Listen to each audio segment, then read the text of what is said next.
Welcome, everyone. Welcome to How to Balance Your Archetypes and Become Your Best Self. So the question I have for you today is, are you a magician or a wanderer, a warrior, a sage, a fool, perhaps all of the above?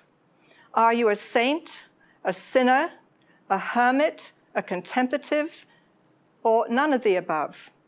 What we're going to do today is to look at the archetypes that are present in your life and see how perhaps they can be in better balance with one another.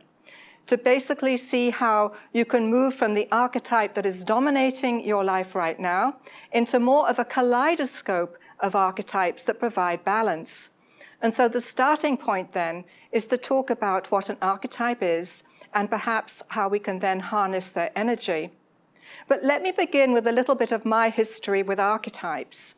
I started off my professional life as a poet. And as a poet, I found myself using all kinds of types in my poetry, mostly scripturally based poetry. One of my books, for example, was called Woman Dreamer. And this was a poetry book I wrote for my Doctor of Ministry dissertation or project. And in this book, I take on the persona of different biblical figures. So there's a Jeremiah in the pit, for example, or you have Joseph being sold by her brothers because she's a female Joseph. And so basically I adapt biblical figures for my own work. After that, I was invited to teach a course at Mundelein College called Myths, Signs, and Symbols. And in that particular course, I focused on the unconscious and Jungian archetypes and became very excited about the whole world of imagery. And this became my signature class, not only at Mundelein College, but then at DePaul University, at Columbia College, and elsewhere. In the meantime, I began developing my own work with a process called image guidance, which became a way of accessing the unconscious through imagery. And I published 2 books with Paulis Press. This was a long, long time ago now. So the first book came out in, I think it was 1992. And it was called Image Guidance, a Tool for Spiritual Direction. And then it was followed by a sequel, which was Image Guidance and Healing. And then after that, decades later, in fact, it was 2018 when I wrote the follow-up, I wrote a book on mind-shifting imagery. And this is basically how to use imagery in life coaching situations in contrast to therapeutic settings or spiritual direction. So that's a little bit about my fascination with archetypes, that it transcends just a passing interest or a hobby, but basically has been a major part of my professional life, whether as an instructor, a teacher, whether as a healer or a spiritual guide or as a life coach. And so imagery has been part of my work then for decades. So now the question is, how can imagery be part of your experience? So let us begin. First of all, with a definition of archetype. So whether or not we're conscious of this, we are driven by our archetypes in either a positive way or a negative way. We can, in fact, be possessed by our archetypes, whereby they take over our lives for better or worse.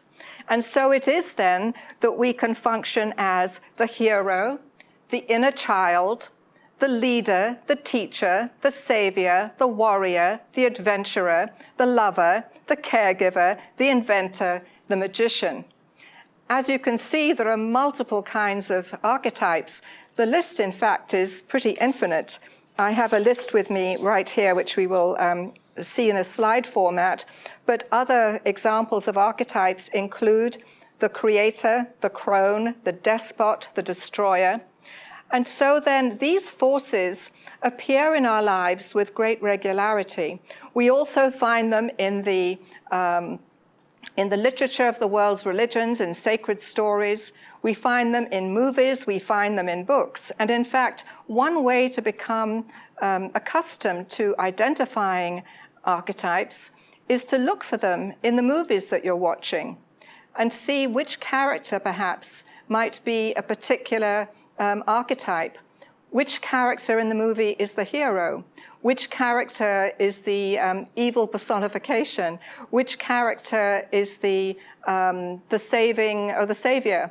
So we can look at these figures and see then how they manifest in movies. Sometimes it's easier to watch a movie than to identify the archetypes in our own lives. So Carl Jung spoke of the archetype as residing in the unconscious, that archetypes surface in our lives not only from our private unconscious, but also from the collective unconscious. And so basically, there is a difference then between our own consciousness or unconscious and the collective unconscious. What we know of in our own lives is governed by our own experiences. And so archetypes can surface in our own experience because of where we live, how we were raised, experiences we've had. But then we also tap into the collective unconscious, the unconscious of the whole human race, where there are archetypes which surface not only in us, but also in societies from every age. These archetypes manifest over and over again, regardless of culture, regardless of era, and they just keep on manifesting. So you have what it takes to be a hero then. Those qualities we'll find in any age, in any time. So what the Greeks thought of as a hero is certainly what today we might consider to be heroic, often involving self-sacrifice, for example, putting others first, taking on a dangerous or heroic task, transcending a difficulty. These are all characteristics of the hero that we find are universal. So then, archetypes repeat themselves eternally. And so one way of knowing if this is a private image or an archetype is to see whether it manifests in other cultures than our own. So when the archetype repeats itself in all places at all times, then we indeed know that it is a universal image. Here are some of the archetypes to look out for in your own lives. To be aware that archetypes can lead us into personal freedom, they can lead us into societal order, and they can lead us into making social contributions. So at their best then, archetypes can guide us. The list on the right is a mixture of positive and negative archetypes. There are some archetypes which are intrinsically good, and some archetypes we want to avoid if possible. And there is a difference. So, for example, if we look at the bully, there is no way the bully is going to be a good archetype that one wants to cultivate in one's own life. However, if we look at the destroyer, that has both its positive and negative aspects. It's both benign and also could be negative. Why is that? The bully has no redeeming features, but the destroyer is a necessity. Take, for example, an artist, whether that be a writer, or it could be a musician, it could be an artist, a visual artist. But basically, when one produces a work of art, there's a lot that goes into that work of art that may initially be scrapped. The writer may tear up pages and pages or delete pages and pages from his or her composition. The same with a musician.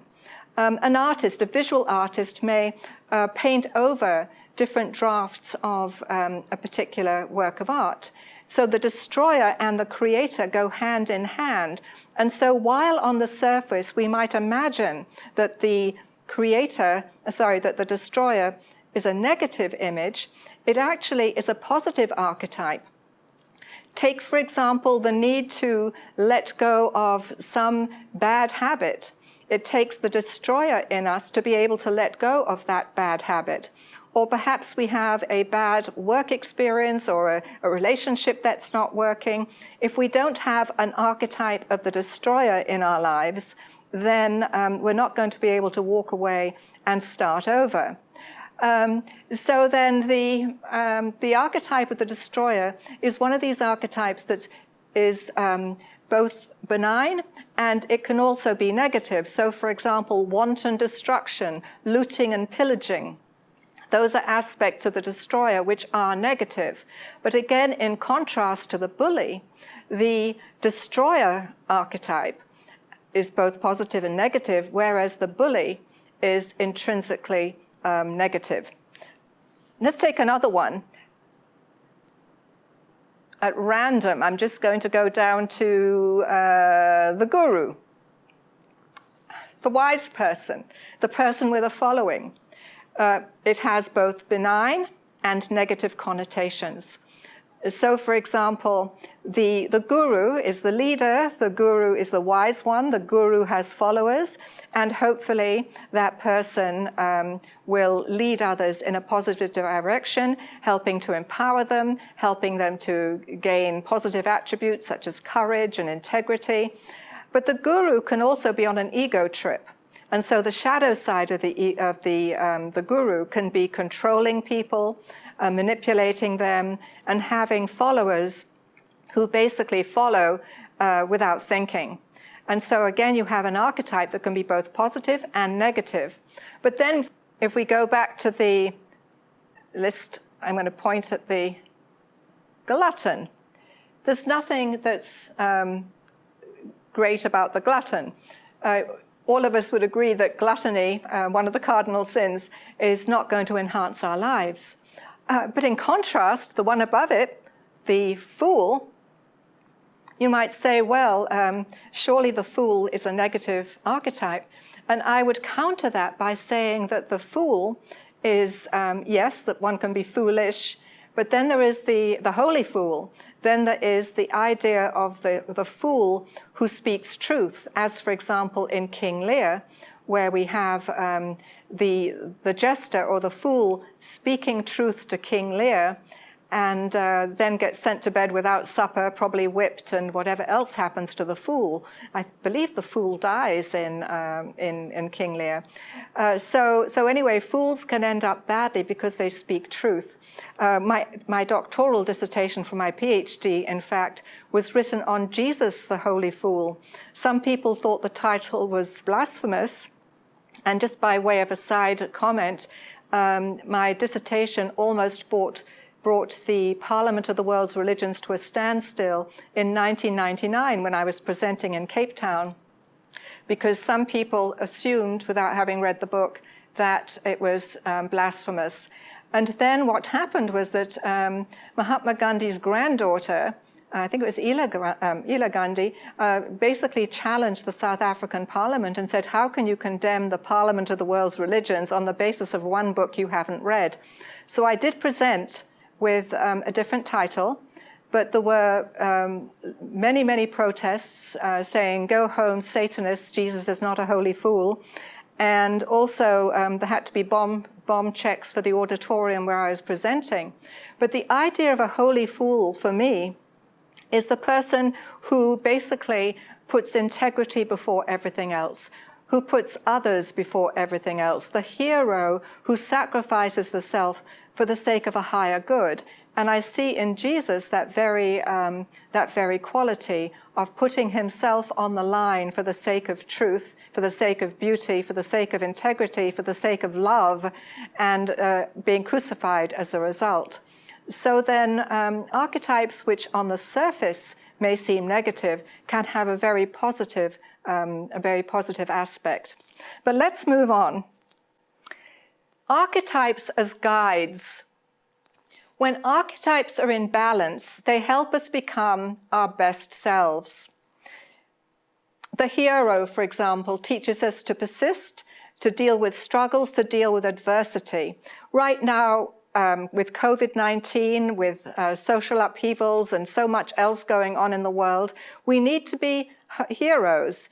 And that does not necessarily mean rescuing people in distress, but it does mean speaking truth.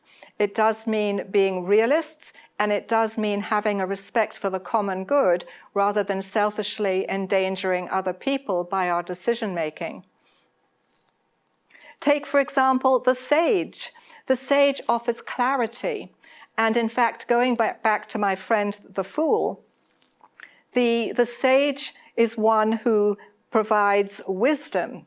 Now, the holy fool or the fool is also a sage in his or her own way.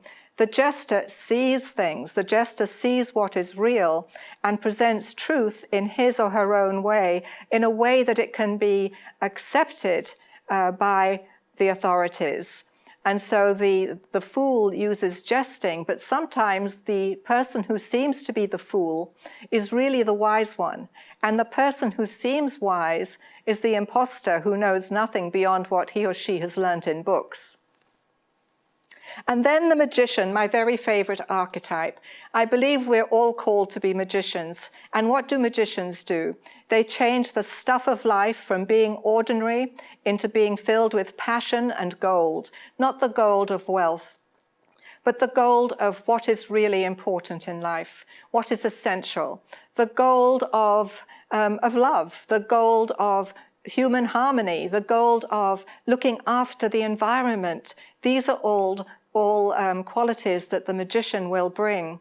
But going back to the whole question of balance, we will see a bit later that the magician can have a negative side where he or she uses knowledge of human nature to control other people.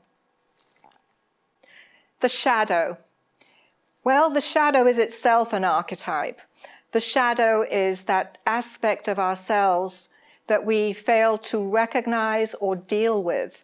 I love Carl Jung's language about the shadow, that basically if we do not honor it, if we do not recognize it, it can surface in ways which are very harmful to us.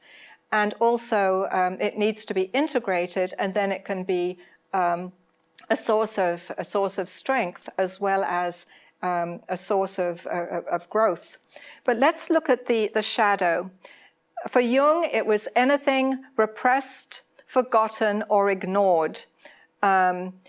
He, in one of his books, he talks about a car that drives down the street and then disappears around a corner. And he points out that although the car is out of sight, it still exists.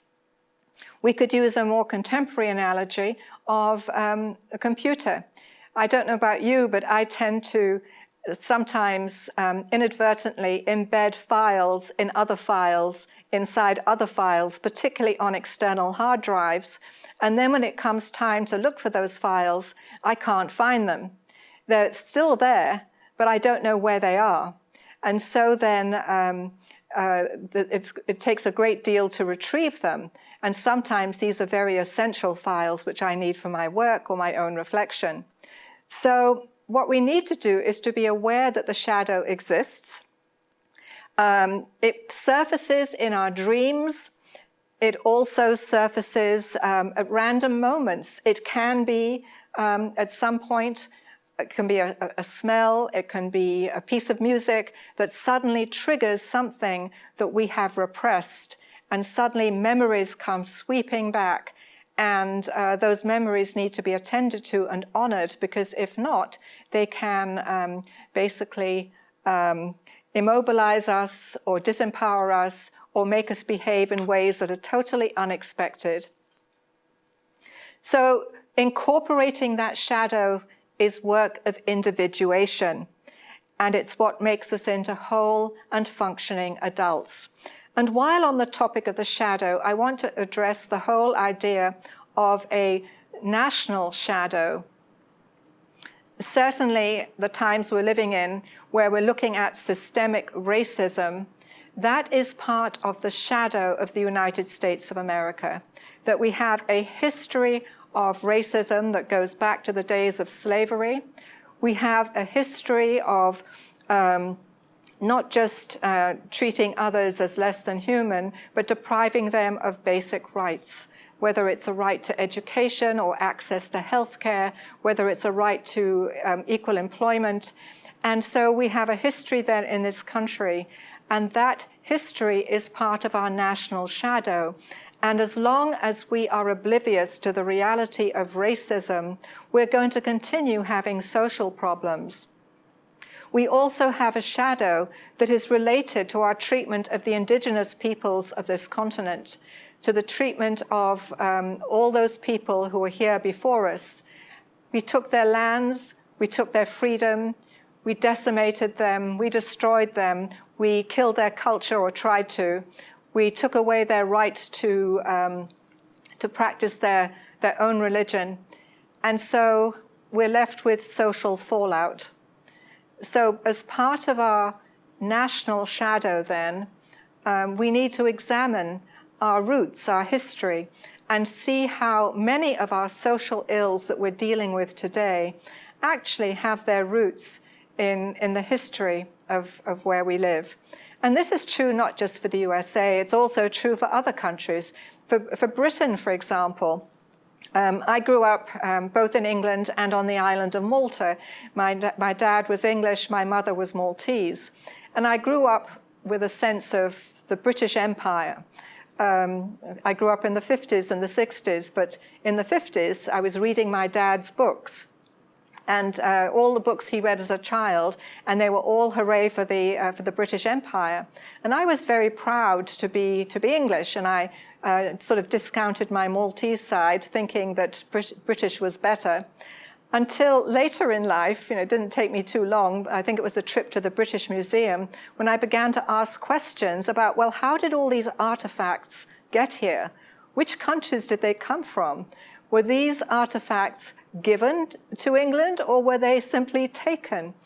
And then I began to identify less and less with my English roots and more with my Maltese roots, and began to see that the history of Malta was one of being colonized, and that I had actually adopted a colonizer's mentality in terms of my own culture.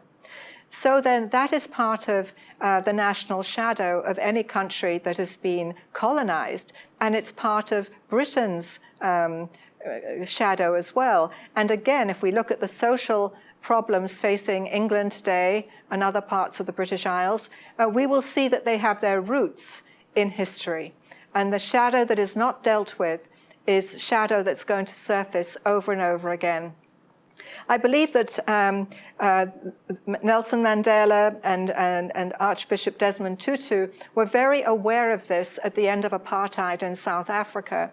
And this is why there was the Truth Commission, where Archbishop Tutu asked people to come forward and tell their stories, not just the stories of those who were victimized, but also the stories of the oppressors.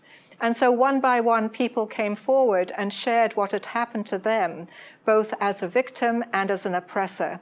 And that was the groundwork that Archbishop Tutu was responsible for in terms of moving forward as a country, so that the shadow would not keep on manifesting in negative ways. Jung's iceberg. Well, this is a wonderful image of to understand what the shadow is like. So if we look at the image of the iceberg, it's a great image, you can see what's above the iceberg. And that is what we are conscious of. So all this area that's under the sky and looks white and pristine, that is our conscious selves. It's our conscious individual consciousness. It's our collective consciousness, you might say. It's what we're aware of as individuals and as a society. Now, if you notice, what is below the surface is far more expansive. This part of the iceberg is enormous. And if the Titanic were sort of sailing along here, it might see what's above the surface, but in no way is it going to see the danger lurking below the water level. And so you have a collision. To become fully individuated, integrated human beings, we need to gradually bring to the surface our shadow material. Anything left in the unconscious becomes a detriment to our functioning. Freud, in fact, referred to the unconscious as a cesspit filled with all kinds of harmful items. But Jung had a different perspective. What is above the waterline is what we're conscious of. what is below the waterline can be deadly, but through inner work, we can bring to the surface that material which would otherwise harm us. And when I say inner work, I'm talking about perhaps it's therapy, perhaps it's life coaching, perhaps it's keeping a journal, perhaps it's just taking time for a retreat, time for reflection. It might mean belonging to a support group. It might mean just basically doing a self-inventory and seeing one's life in retrospect and then look forward. But basically, if we do inner work, that material surfaces gradually and can be incorporated, making us stronger and more integrated humans. The problem is when we don't do the inner work, then all this material that's under the surface can explode, and we can have psychotic breaks, we can have midlife crises, we can have all kinds of crises because we have not done our inner work. And this is why it's essential for us as individuals and as countries and as a world, basically, to look at our own shadow, to acknowledge it, and to do our work to bring that shadow to the surface and then incorporate it in positive ways into our own lives. Archetypal addiction. Well, I've talked about the shadow, so this is in a way related to the shadow. But archetypes can also have an addictive quality to them. Let's take, for example, the archetype of the lover. Now, this is a very positive-sounding archetype. The lover is the person who loves, whether romantically or in terms of loving other people. But I think of the song, "I Can't Live If Living Is Without You." That sort of reflects an archetypal addiction to love.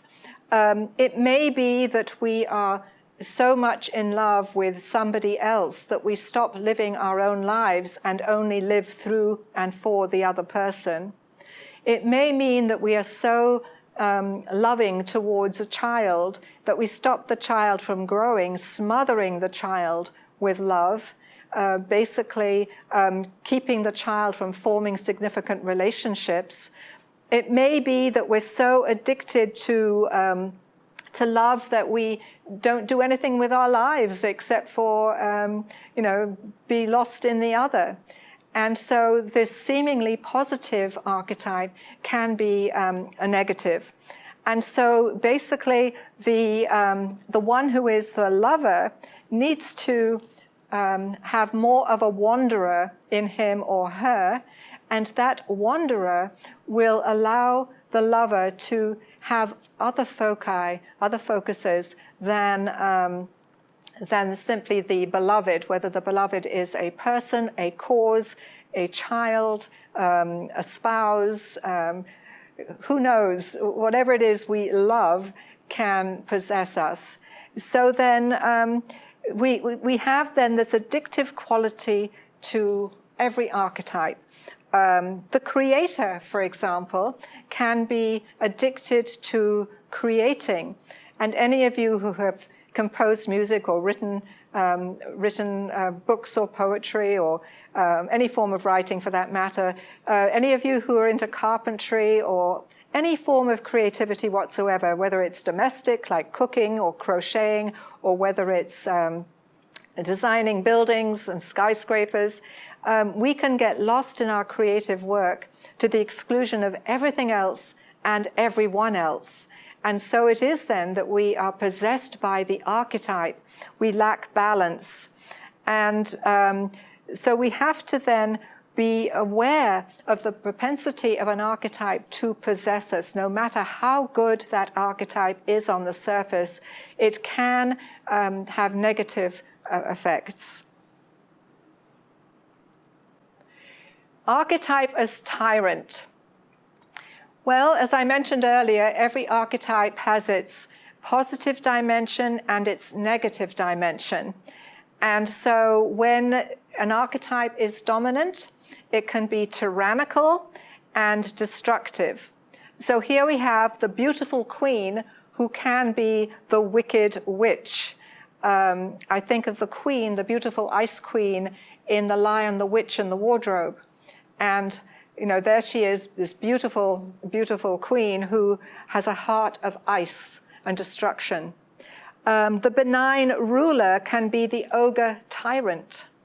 If I think about rulers, meaning leaders, we have many different historical examples to look at. Gandhi, you could say, was an enlightened leader. Hitler committed genocide and was a leader. Two very different styles of leadership. And so for one, leading meant empowerment of the people, and for the other, leadership or being a ruler meant domination of the world. And I've spoken about the magician as well. The magician can become the evil sorcerer. So the magician can work magic, heal others, bring harmony, but the magician can also cause great mischief. The unhealthy warrior. Well, men are very often under the warrior archetype and very combative, seldom taking time for reflection, not really nurturing their inner lives or developing meaningful relationships. This is very much an old model of masculinity, where the man keeps everything in and doesn't basically share his inner world with anyone else. So the idea of surrender or letting go seem absolutely foreign to this model of masculinity, the unhealthy warrior. Those kinds of ideals are in complete opposite to the stereotypical ideas of masculinity, which have to do with being in control, with fighting, with putting down one's enemies. If I think about the Beatitudes in the Christian scriptures, they are completely contrary to this view of masculinity. So instead of making war, it's blessed are the peacemakers. Similarly, blessed are they who weep and mourn. Complete contradictions to this archetype of masculinity. Unfortunately, many men in Western culture are raised with this concept of masculinity. Not so much perhaps in the present generation, not so much for millennials, not so much for Gen Z or the iGen, however you want to refer to them, but certainly for my generation of baby boomers, for the generation that came before mine, and then my children's generation, Gen X, this view of masculinity was pretty much the view that was imposed on men to their detriment, which meant that that rather than having opportunities to cultivate an inner world, the idea was to develop military kinds of skills. And any male who did not fit into these categories was then looked down upon as not being male enough.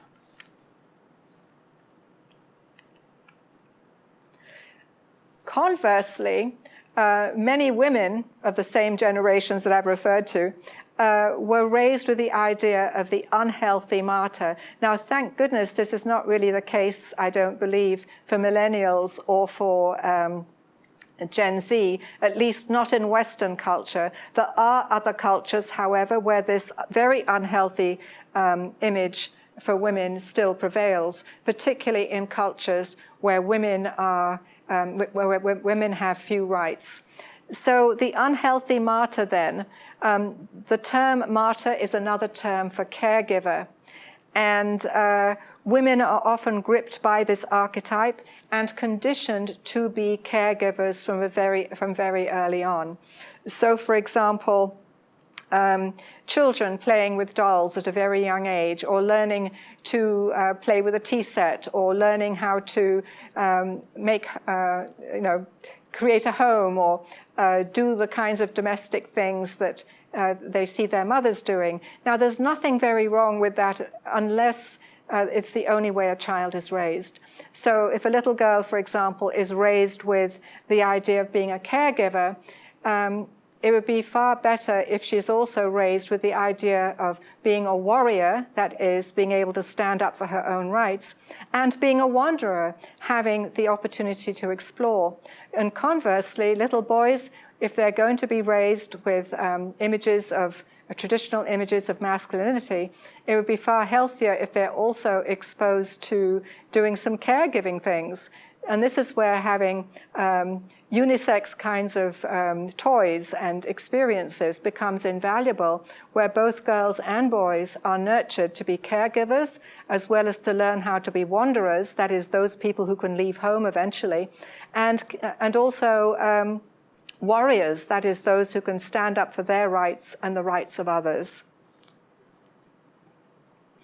When women are gripped by the caregiver or the martyr archetype, they basically let go or give up on or surrender any of their own dreams, wishes, and desires to either do as they're told or to cater to somebody else's needs, to take care of the responsibilities in the home. Sometimes at a very young age, girls end up caring for younger siblings, and then as they grow older, they may take over household tasks, and then they find themselves not only raising their own children, but perhaps looking after grandparents or parents, and so their whole lives then are spent in caregiving. And again, it's not that there's anything wrong with caregiving, but one needs to love oneself first, that there is a place for self-love.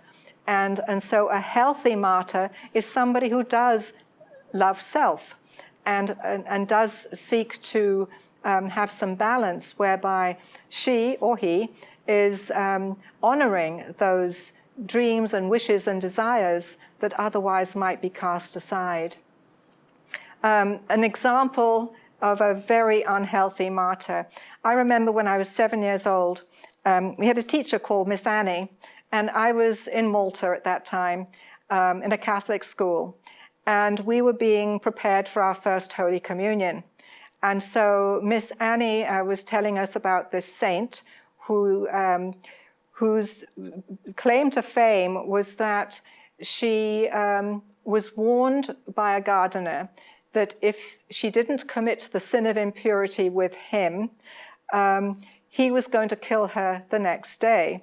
Now, I'm trying to remember this saint's name, and I'm afraid it's escaped me. Oh, Maria Goretti. There we go. So Maria Goretti went home and didn't say anything to any of the adults. And she thought about the threat she had received. And instead of seeking adult assistance, she went back to the gardener, or whoever it was, and told him that she was not going to commit the sin of impurity, whatever it was, with him, and he stabbed her to death. So then we were taught, as 7-year-olds, that better to die than to commit the sin of impurity. And at 7, I had no idea what that meant. But today's 7-year-olds probably would. But in the 1950s, I had no idea what a sin of impurity was. But the message was then that better to die than to lose one's chastity or virginity or whatever else. And so she was canonized, and this was a saint we were supposed to emulate and think of as we prepared for our first Holy Communion. And I remember being shocked and horrified by this image. And today I would just say that the way it was presented to us was that of a very unhealthy archetype of the martyr. Now, sometimes life is out of balance, not because we have archetypal possession, not because we're living out of the shadow dimensions of an archetype, but perhaps because an archetype is missing. And I love this image. I found it on the internet. It's not one that I created. Obviously, this is sort of an American Gothic, a famous painting that hangs in the Art Institute of Chicago. And there you have two people looking tremendously serious, completely distracted from life, just holding onto their phones for dear life. And looking so deadly serious. There is no fool in these two individuals. And when I say fool, I'm talking about the archetype fun, of laughter. I'm talking about not inebriation and the shadow side of the fool, but rather the side of the fool that has to do with being fully alive. And that is missing in this particular photo or work of art. So in the West, there are many of us who suffer from this insufficiency of fool. We are frenetic. We take ourselves too seriously. We don't take out time to play. And the result is that our lives become devoid of color and devoid of possibility.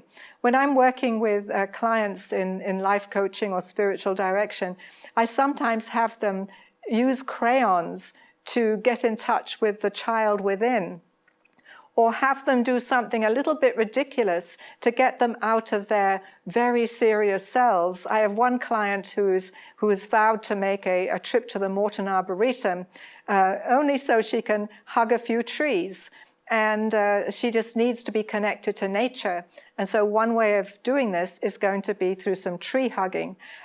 This sounds silly, but it's necessary. And sometimes it's the silliness that we're missing that makes our lives dry and arid. So we forget that playfulness is a human need. We shackle ourselves to our calendars, and we do nothing unless it's scheduled. We become bored, exhausted, depressed, losing all spontaneity, authenticity, and passion. I actually have one of my poems called Nazareth Sequences. I sort of describe in that poem what this world is like. And I'm just going to read a little bit of what life can be like when people miss out on the fool, or they miss out on the archetype of just being alive. They do not know. They have not seen. They have neither felt nor touched nor tasted the power and glory of owning and letting go, of being and letting be. They have not probed beneath the skin for subtle signs of mystery, or studied the harmony of opposites present in yin and yang, animus and anima. They have not heard life's rhythms pulse beneath the rain-drenched earth, or whisper in the greening leaves of lilacs and magnolias. They have not smelled the fragrance carried by the wind, caressed by gentle breezes, nor have they felt its beat, throbbing in the heart of a child. No, they have seen only boundaries, barriers, and dichotomies, rifts between body and soul, man and woman, saved and damned, divisions wide as gaping canyons, bloody as war. They dwell in a crumbling house, teetering on termite-ridden frame. Their resources dwindle in trade. They lavish wages on refuse, remembering neither their beginning nor their ending, nor the days in between, neither kairos nor chronos, nor things of significance. What they know are limits and restrictions, brick walls without doors, concrete cells sans windows. For them, life is function, rote and predictable, their God, big brother, omniscient, omnipotent, the feared puppeteer who pulls the strings this way and that, jerking obedience from wooden mannequins. And that's what happens with an insufficiency of fool, with an insufficiency of the inner child, when we let the grown-up self become too serious. So how do we achieve balance? To be in balance, we need to be both sages and fools, creators and destroyers, martyrs and warriors. Sages are truly wise if they can laugh at themselves every now and again. And fools save themselves from excessive debauchery, you might say, by cultivating wisdom, even as they romp and frolic across the stage of life. Apparently, in the medieval world and even in the Renaissance world, The jester was quite outrageous. The jester, for example, would jump on the table while people were eating, may grab a chicken, whether dead or alive, I'm not sure, and rip it apart and eat it and chomp on it and just do incredibly obscene things right on the table where everybody was feasting. So that's an example of the debauchery of the jester. But then you have the jester or the fool who can speak truth and tell the king, as in the case of King Lear, "Thou had precious little wit in thy royal head when you gave your crown away," or something to that effect. In other words, King Lear gave his royal crown away and showed foolishness for letting his children rule in his stead. And creators, as I mentioned before, can only mature in their craft when they learn how to destroy. One of the questions we can ask is, what archetypes manifest in different areas of our lives? Because although there may be a dominant archetype that shows up, very often there may be a different archetype that manifests in different places in our lives. So the question then, which archetypes manifest in these areas of your life?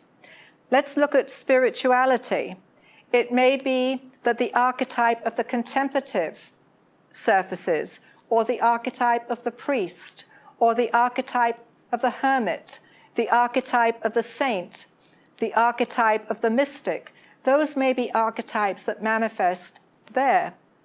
Or in terms of play, it may be the child, it may be the fool, maybe some other archetype. You don't want to be a tyrant when you're playing, for sure. In terms of community service, it may be the martyr or the caregiver, the person who loves others and puts them first. It may be the leader, the person who's going to set the example or call people into service. In terms of the family, it could be the nurturer, the mother, the father. We don't want to see tyrants in the home, for sure. In terms of self-care, it may be the athlete. It may be the healer, depending on which archetypes are grabbing us at a particular point of time. Of course, in work study, it could be the teacher, it could be the student. You don't want to be the child in the world of work and study, because then things won't get done, nor do you want to really be the fool in that particular arena. So as part of our archetypal assessment, we need to be aware of what archetypes are operating at any given time. I was recently facilitating some group conversations for an organization, a global organization, and my task was simply to facilitate. And the topic we were looking at actually was archetypes, and those who signed up, it turned out, had no idea what an archetype was. So what I ended up doing was switching for a brief period of time from being a facilitator into being the teacher.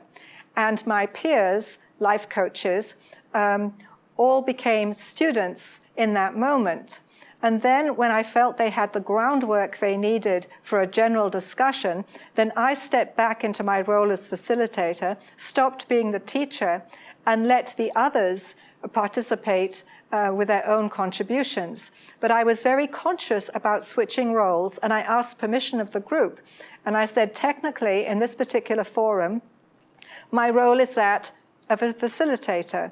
I'm simply supposed to, encourage conversation and make sure everybody gets a chance to participate. But since nobody has any idea on the topic, and I have some ideas, then with your permission, I'm going to give you a brief overview, and then we'll have a general conversation. And so everybody was in agreement, and I could do that. But I had to be consciously aware of how I was shifting roles. So too in any counseling situation. The person who is counseling or serving as a guide to another or doing life coaching or spiritual direction or mentoring if that person suddenly becomes an equal with the person being guided, there's a shift in roles, and sometimes the person being guided ends up guiding the person who was supposed to be doing the guiding and maybe being paid for it. And so that can be an interesting role that we have to look out for anyone who offers inner guidance. A more familiar example can be when the parent becomes the child and the child becomes the parent. And this can happen even with young children, where, let's say, mother or father's having a bad day, and the child says some words of wisdom to help the parent shift back to being the parent. I remember many, many years ago, my mother-in-law died, and I was sitting on a staircase. I just got the news. I was crying. And my son, who was probably just 2, disappeared and came over to me with a handful of radishes he found in the fridge. Now, why he gave me radishes, I don't know. They're not particularly my favorite food. But he gave me the radishes with the words, "Here, Mom, these will make you better." So in that moment, he became the caregiver or the parent, calling me back to being his mother and not basically being absent from him. So at that moment, I was the child and he was the mother-father, in a very tender, sweet moment. So important then to know which archetypes are operating. Question 1 is, which is your dominant archetype? Which is the one that shows up the most? Which is the one that controls your life the most? So which drives you with the greatest energy? To know which our dominant archetype is, which is the one that is really the most energetic right now? There have been different times in my life when different archetypes have operated. Even though the teacher archetype has been a constant, the poet has been a constant. My mother archetype was certainly stronger when the children were home, and that now they're young adults, so I'm less of that archetype has less force in my life. But different circumstances demand different archetypes, and so to be aware of which is dominant right now. For some, it may be the archetype of the survivor. For some, it may be the archetype of being a healer. So it really depends on your life right now. The next question is, what does this dominant archetype, how does this dominant archetype manifest in your life? Is it in positive ways or negative ways?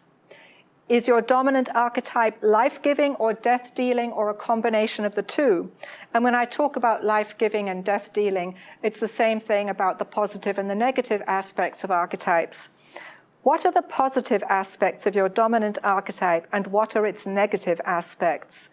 So if I go to the teacher archetype, certainly the positive is providing a body of information, providing a learning experience, providing a sense of empowerment for the group that I'm working with.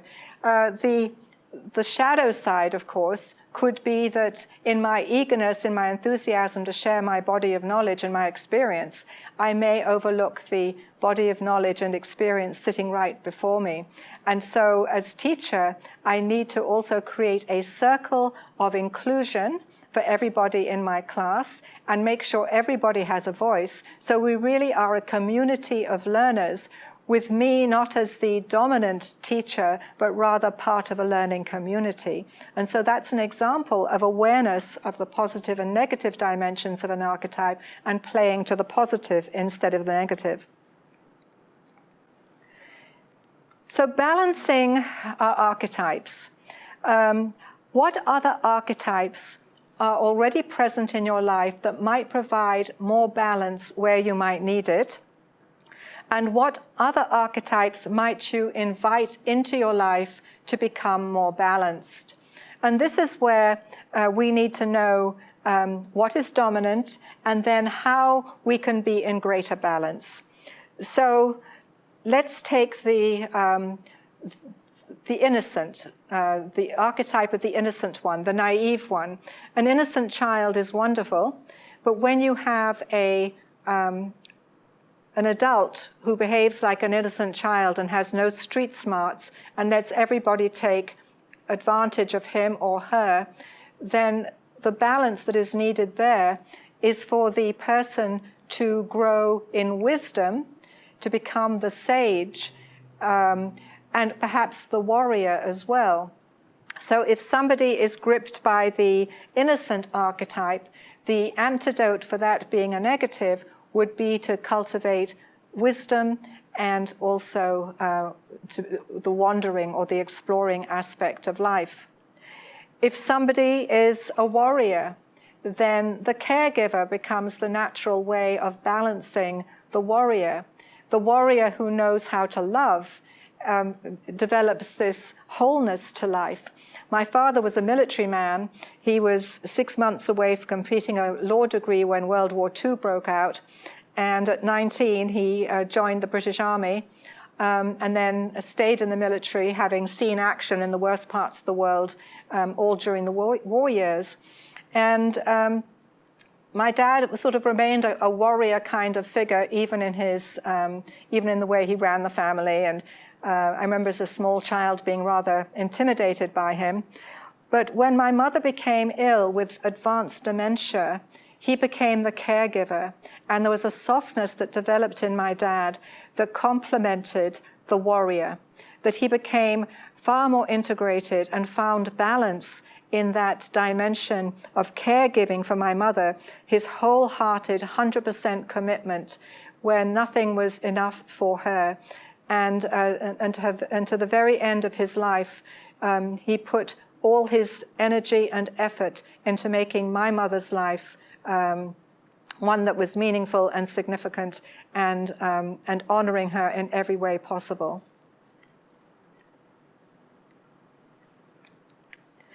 The self. We're coming to the end here of this presentation, but Carl Jung talked about the self as being the archetype of integration. That basically, when we get rid of our egos, when we get rid of all, and I'm talking about the unhealthy ego now, I'm talking about those negative aspects, our shadow aspects, when we can move into being our own authentic, individuated selves, a higher self, a higher form of consciousness surfaces. And so then the self is the archetype of the perfect human. And for Christians, the self is represented by the Christ. And so the task of the Christian is to become the Christ in his or her own life's context. And so too for the Buddhist, the self would be Buddha consciousness, to reach a place of enlightenment that replaces the limited state of consciousness that we would otherwise have. And in every religious tradition, we have this higher sense of consciousness that is what the devotee aspires towards, to become not just who we are in the present tense, but a higher self that's fully conscious and fully individuated. We become a new creation, to use the words of St. Paul. In theistic traditions, the self is where we encounter the divine. It's where Atman, or individual soul, and Brahman, or world soul, become one. And so it is that the soul within me honors the soul within you. It's my higher consciousness, my higher awareness, recognizing you as a spiritual being. And so this then is what happens when we do our work of archetypal balancing. We're able to purify ourselves by bringing the shadow elements in our lives into control, into balance, into harmony. And so we find then, by becoming detached from the shadow dimensions of our archetypes, we find the freedom of our own authentic, real selves. And so the spiritual quest becomes a quest for the elusive self, a terrifying journey of ego abandonment that leads to bliss. Because when we leave behind the shadow, we're leaving behind habits and attitudes and beliefs that were limiting and possibly destructive, not only for ourselves, but to others. Of course, the ruler wants to be admired, but the real ruler is the one who has mastery over the self. And of course, the ruler wants to have followers, But the real ruler is the one who empowers the followers, not puts them in a place of oppression or being dominated. And so it is we have to let go our old attitudes and embrace the positive. And this becomes possible when we balance our archetypes. And so if you want to explore 12 archetypes, and these are just 12 that I'm focusing on. I mean, there are so many, countless archetypes, it's impossible to really come up with them all. But I've identified a number of archetypes, and the ones I am focusing on are the healer, the teacher, the sage, the shaman, the savior, the mystic, the prophet, the dreamer, the judge, the guide, the companion, the listener. These are archetypes that I believe surface in the spiritual quest, and they surface in those who are offering spiritual guidance as well as those who are receiving it. And so if you're interested in learning more, I do have an archetypal profile quiz, and all you have to do is send me an email, or you can contact me through my website, elizabethanstewart.com, and I will send you the quiz with instructions on how to interpret the results. So basically, you will do your own interpretation of your results. Just as with dream imagery, the person who understands the dream is the dreamer, so too with archetypes, you, the one who has the archetypes within yourself, are the one who has the power to interpret them. You know whether they're in balance, you know whether they're dominating, you know whether they're healthy, you know whether they're unhealthy, you know whether you're possessed, or you know whether you're becoming a saint. So if you want to explore these archetypes, feel free to contact me. Just quickly, a couple of authors that I recommend. Carol Pearson in the 80s, 90s, wrote on the hero within and has some quizzes on the hero journey in both her books, but they both have to do with the hero journey. Somebody else I was reading a lot at that time was Robert Johnson, but the 80s, 1980s were a time of great flourishing of archetypal studies, but there's a whole wealth of archetypal material out there, and I hope you find it as exciting as I do, and I would love to hear from you if you're interested in learning more. So thanks for your attention to this, and I hope you enjoy the balancing act in the future.